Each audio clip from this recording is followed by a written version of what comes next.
Jim Holley, Supercross Live on supercrossonline.com. Well, here at the podium, brought to you by AMSOIL, Eli Tomac. You got 4 on the season now. Most importantly, you gained 3 valuable points. Yeah. It's a nice way to go into the break.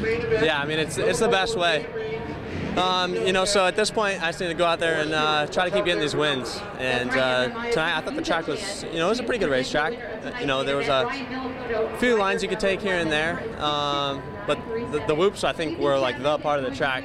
It seems like you could go to the left, maybe they're a little bit faster, but they were pretty edgy and sketchy, or you can kind of go middle for the safe line. So, no, you kind of had to pick your way through those. I got to ask you at one point, you were battling with Jason Anderson for the lead early in the race. Yep. You go underneath him here and you go, oh man, I don't quite have enough to do that triple.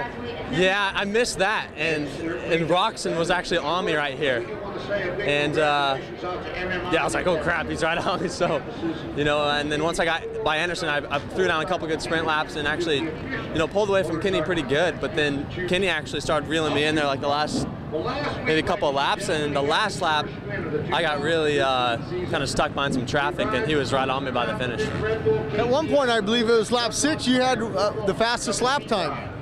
Yeah, that was, I remember one of those laps, I was railing this berm right here by the mechanics. It was awesome. Yeah, I'm not sure what it was. I wrote it down. I don't have my notes with me, but I mean, I looked down and go, wow, Eli, that was fast. Yeah, that was like the middle of the race, and I was just pivoting. Yeah. Are we going to see you on that East on a 450 possibly? Possibly.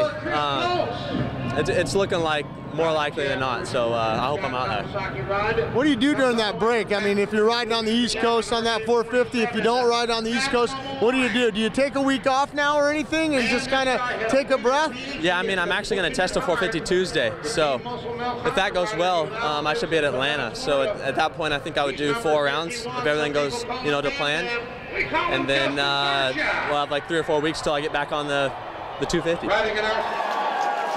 They're not getting it. We're going that way. There it goes. Let's start another one.